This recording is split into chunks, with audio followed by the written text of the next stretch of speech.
Hello, all. I am your host, Rodimus Prime. It is Thursday, June 23rd, 2022, and hopefully the vibes are good and your mind is sharp. And today, it's another weekly round of Panthers preseason updates. This is the third preseason updates. We are 80 days away from the season kicking off for our Carolina Panthers. We're looking at the preseason, see what's going on in the world of our team, see what's been going on in the world of news stories. Today's video is going to have a little bit of a topic to it. There are three words that I would like to focus on during this video. One is comfort. Two is expectation. And three is perception versus reality. I'm going to cover all three of those topics today as I'm talking about the Carolina Panthers. But let's get right into it, and let's look at these preseason updates for the Carolina Panthers for the 2022 NFL season.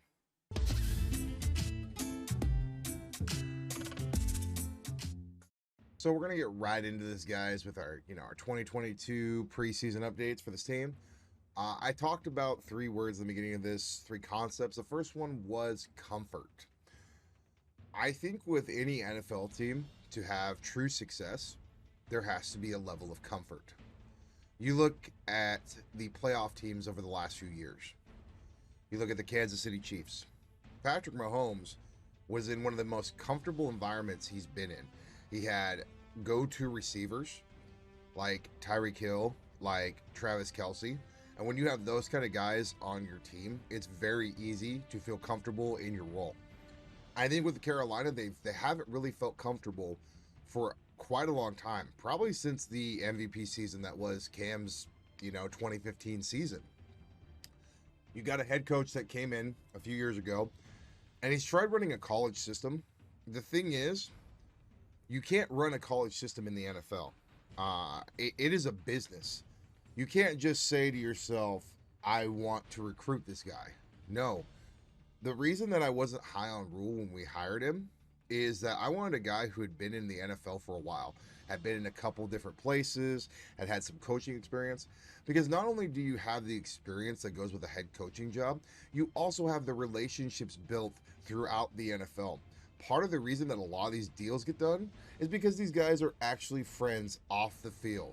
There's probably really good buddies, or they're probably, have some sort of acquaintanceship. If you're a new guy in the league, how are you supposed to have any sort of rapport with your constituents if you've never been in the league before? So I think for the Carolina Panthers, I think they need their head coach to have a good year. I think Darnold can't get hurt. You understand, Sam Darnold came in, and he came into a team where he wasn't the guy, and he had to become the guy. And then he got hurt, and then he had to watch the guy that was there before, Cam, come in and take his spot. So there's never, ever really been like this whole level of comfort for him either. Also, the last 2 years, he hasn't had his guy in the backfield. McCaffrey's been hurt the last 2 years.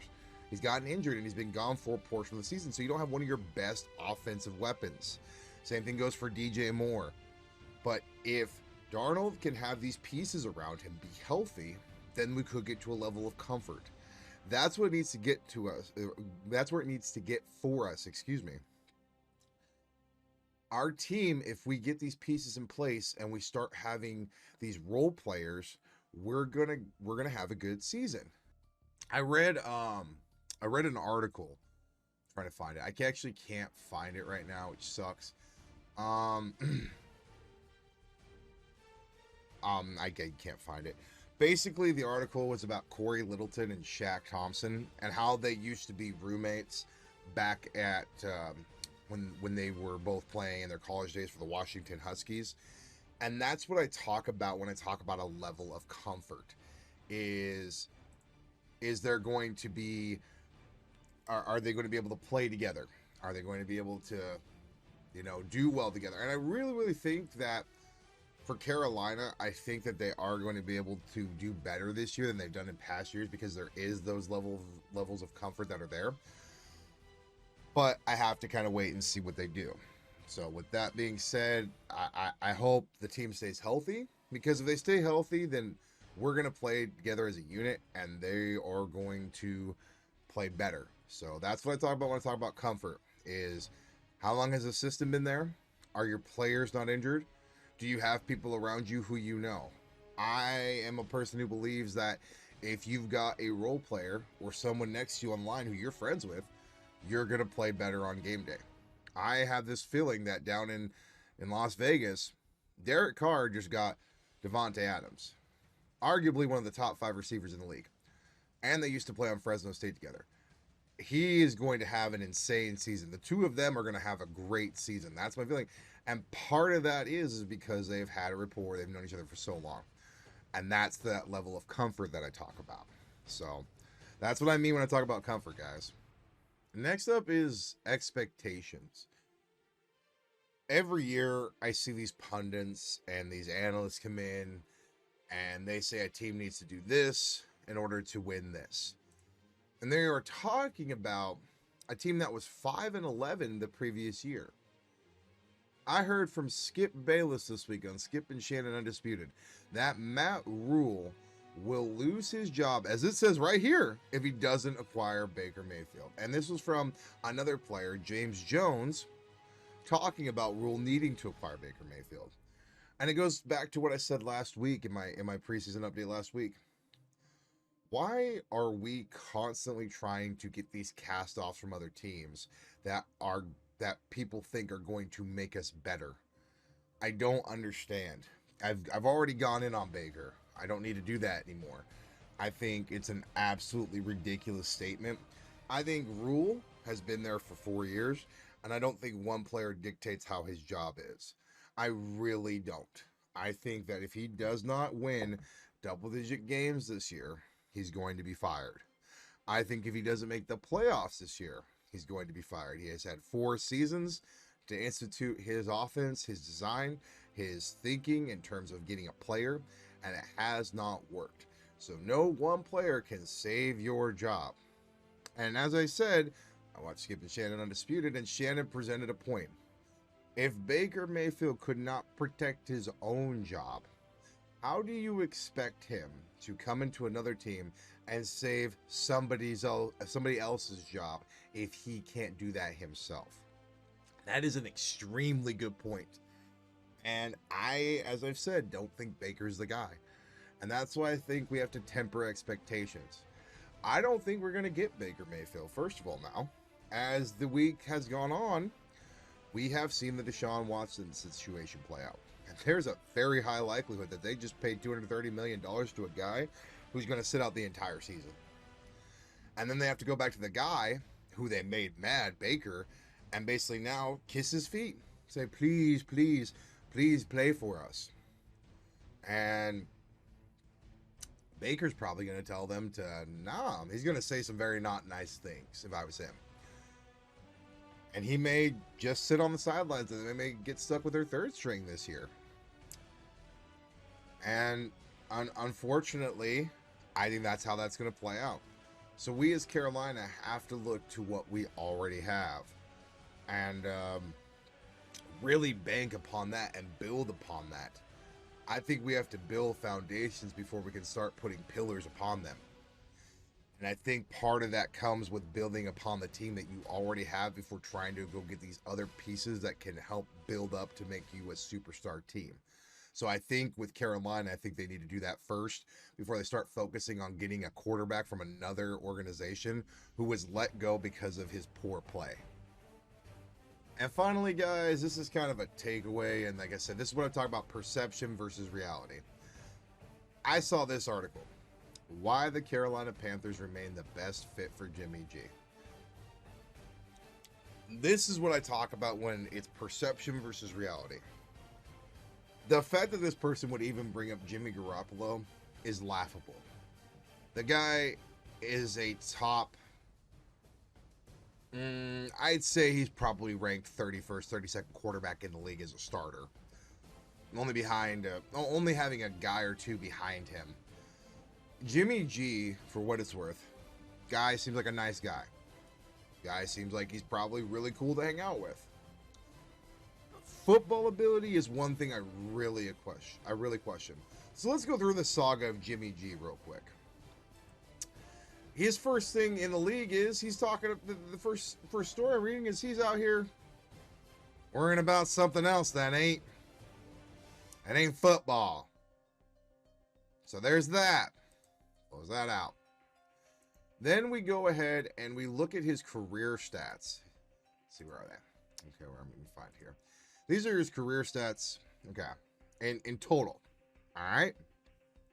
So for his career, he's at a 98.9 rating, which on the surface looks pretty good until you start dissecting each year. And you go to the year where he has actually started, because when he's playing with the Patriots, he's more of a backup than anything. So first year with the 49ers, guy plays 5 games, wins all 5 games, 1,560 yards, 67.4 completion percentage, 7 touchdowns to 5 interceptions, 96.2 rating. For me, the interceptions were still kind of high, but, you know, it's whatever. And I want you to look at 2018 and the fall off. He drops 6.2% in rating, drops 2 touchdowns and 2 interceptions and half the yards and almost 8% completion percentage. I can understand a sophomore slump, but that man was in the dirt. Okay? So then you go to this 2019 year where we went to the Super Bowl. We're going to analyze this year because this is his best year, statistically.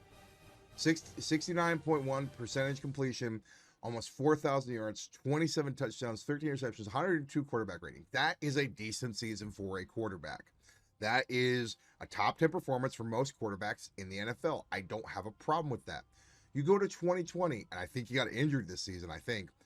He has 1,096 yards, 7 touchdowns, 5 interceptions, 92.4 rating. Still, you know, an okay rating, whatever. And then you go to 2021, 3,810 yards, 20 touchdowns, 12 interceptions, 98.7 rating. My biggest problem with all of this is he's never thrown over 4,000 yards in his career. Any of the great quarterbacks, usually to win a Super Bowl, minus a couple cases where next-gen defense, literally top 5 defense of all time, helps you win. Certain circumstances go your way.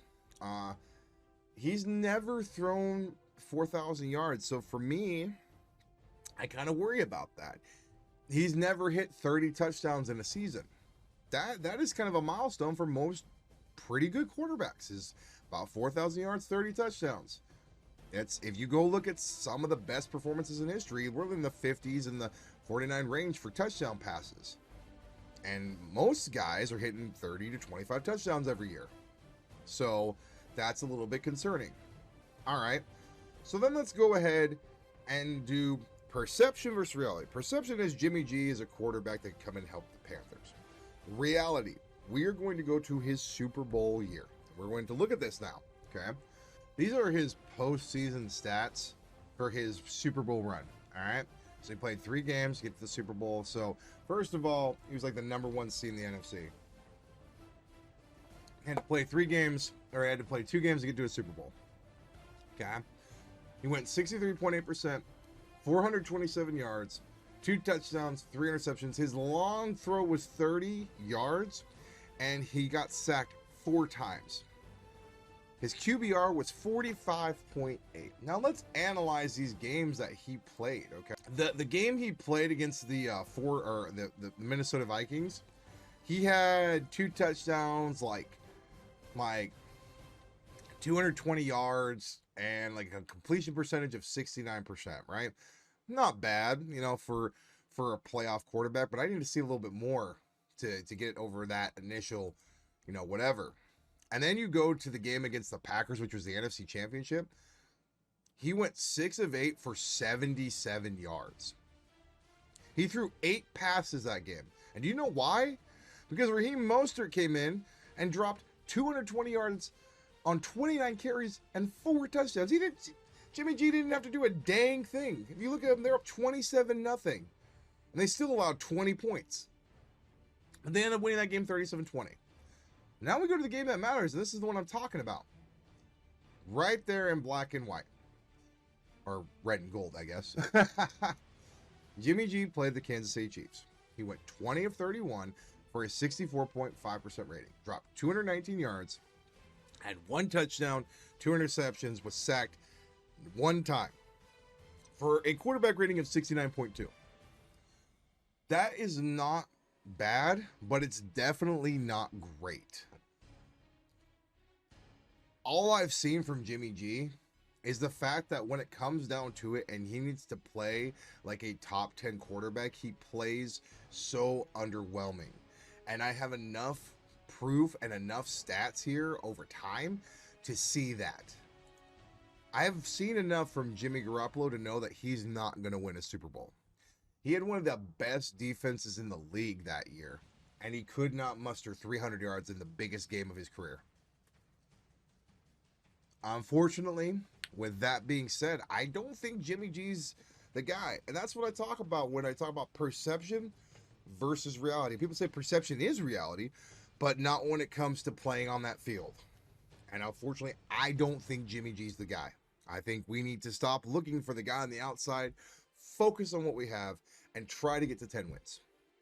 That needs to be Carolina's goal this season. Focus on what you have, build it up, work on improving the team's cohesion, work on improving the team's level of comfort, and the success will come. But if you're looking for the next Aaron Rodgers or Peyton Manning, you're not going to find it on the Cleveland Browns, and you're not going to find it on the San Francisco 49ers for Baker Mayfield or Jimmy Garoppolo. But all right, that's going to do it for me. Thank you so much for watching. As always, the opinions stated in this video are my own, so you don't gotta agree with them, but I appreciate you sitting through the entirety of the video. Before you go, if you could do me just one more small favor, if you could please like the video and subscribe, I would really, really appreciate that. And as always, I will see you all tomorrow.